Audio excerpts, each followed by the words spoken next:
By it, sell ইট, লাভ ইট। এই ট্যাগলাইনটি এমনই একটি প্রতিষ্ঠানের বৈশিষ্ট্যকে তুলে ধরে যেটি আসলে ক্রেতা বিক্রেতার জন্য এক নির্ভরযোগ্য মিলন মেলা। দর্শক, বলছি ইবে ইনকর্পোরেটেডের কথা।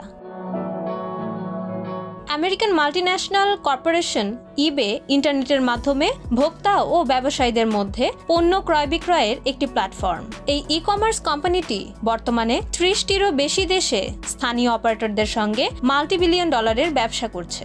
আজ ইবের 29তম প্রতিষ্ঠা বার্ষিকী। আজ আপনাদেরকে শোনাবো এই প্রতিষ্ঠানের প্রতিষ্ঠা ও সাফল্য ব্যর্থতার গল্প।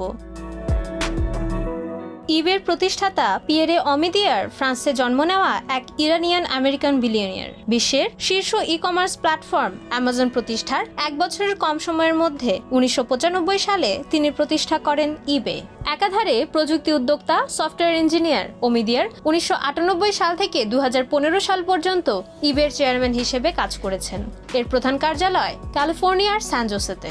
বর্তমানে কোম্পানিটির সিইও হিসেবে যুক্ত আছেন জেমি ইয়ানুন।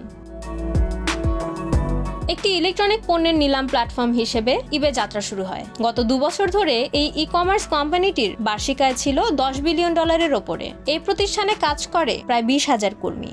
ইবে ব্যক্তি, কোম্পানি, এমনকি সরকারের সাথে পণ্য ক্রয় বিক্রয় করে থাকে। সুযোগ আছে পণ্য গ্রহণ ও ব্যবহারের পর রেটিং প্রদান ও পর্যালোচনা করার সুবিধা। ব্যবসায়ীরা ইবে দ্বারা অনুমোদিত বিপণন প্রোগ্রাম থেকে কমিশনও উপার্জন করতে পারেন। সমাজসেবার দিক থেকেও পিছিয়ে নেই ইবে। ইবে ফর চ্যারিটি নামক একটি প্রোগ্রামের মাধ্যমে বিক্রেতারা তাদের আয়ের একটি অংশ সরাসরি দাতব্য সংস্থাগুলোতে দান করতে পারেন। কেনাকাটা করার পর ক্রেতারাও তাদের প্রিয় দাতব্য সংস্থায় দান করতে পারেন। দুর্যোগ, ত্রাণ, শিক্ষা, স্বাস্থ্য প্রভৃতি বিষয়ে ইবে বিভিন্ন অলাভজনক সংস্থাকে সাহায্য করে থাকে। ইবে নানা ধরনের নতুন উদ্যোগও নিয়েছে। 2022 সালে এটি বিভিন্ন নতুন মার্কেট প্লেসের অধিগ্রহণ করে, যেমন ফানকো, নোন অরিজিন, মাই ফিটমেন্ট ও টিসিজি প্লেয়ার। প্রশংসার পাশাপাশি নানা সময় সমালোচনার মুখোমুখিও হয়েছে ইবে। এর গ্রাহক সেবা প্রায় পড়েছে প্রশ্নের মুখে। নিরাপত্তা সংক্রান্ত অভিযোগ যেমন রয়েছে, তেমন আছে প্রতারণা ও নকল পণ্যের সরবরাহের অভিযোগও। পণ্যের গুণগত মান নিয়ে ক্রেতাদের মধ্যে রয়েছে অসন্তোষ। 2024 সালের জানুয়ারিতে ইবে তার 9% নিয়মিত কর্মী ছাঁটাইয়ের ঘোষণা দেয়, যা বেশ সমালোচনার জন্ম দেয়।